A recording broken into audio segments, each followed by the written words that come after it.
Скопје е релативно безбеден град за живење, изјави градоначалникот на град Скопје Петре Шилегов во рамките на отворените денови на Факултетот за безбедност во Скопје.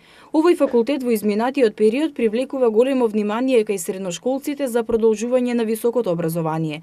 Во рамките на отворените денови беше потпишан меморандум за соработка помеѓу градот Скопје и Факултетот за безбедност, а идејата на меморандумот е во соработка со факултетот да се изработат механизми за безбеден град и да биде, како што рече Шилегов, спокоен за пензионирање. Според последниот попис, град Скопје има повеќе од 500.000 жители, а според некои неофицијални податоци, тие се некаде повеќе од 700.000. Урбаната безбедност е од големо значење за град со толков број на жители. Градот Скопје во изминатиот период се обидува да превенира состојби кои ја загрозуваат личната безбедност со спроведување на позачестени сообраќајни контроли, со поголема контрола на јавниот ред и мир, а намалени се и нападите на јавните градски автобуси. Шилегов истакна дека безбедноста која ја даваат безбедносните органи е скалило на урбаната безбедност, а тоа подразбира.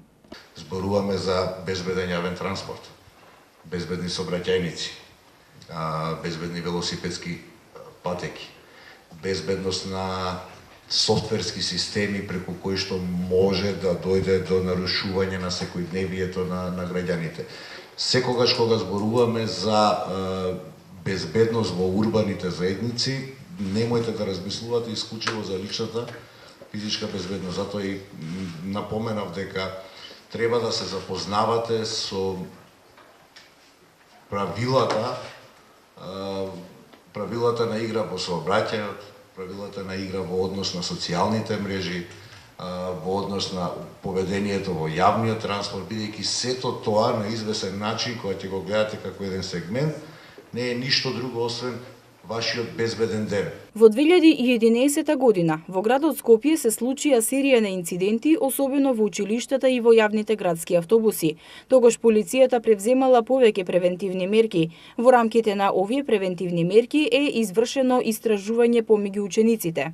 Професорката Марина Малич-Саздовска рече дека во рамките на тие мерки се обезбедувањето на училиштата од страна на агенциите за обезбедување, од причина што самите ученици барале да се превземат поригорозни мерки во училиштата, како и да се направат конкретни мерки за секое училиште.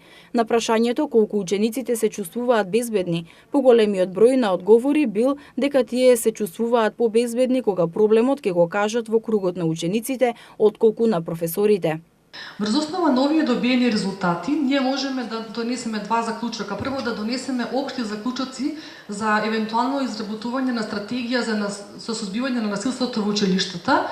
Меѓутоа, можете со базата на податоци кои што има Факултетот за безбедност да направиме и поделни мерки за секој училиште конкретно. Значи, тоа сметам дека би било од голема корист, бидејќи веќе ние ги имаме констатирано криминогените жаришта, ги имаме констатирано слабостите и сега можеме да предложиме модел за надминување на тие слабости. Професорката Малиш Саздовска се надева дека оваа соработка со градоначалникот Шилегов ќе продолжи во иднина, бидејќи и двете страни имаат исти интереси, а тоа се безбедни училишта и безбедни ученици.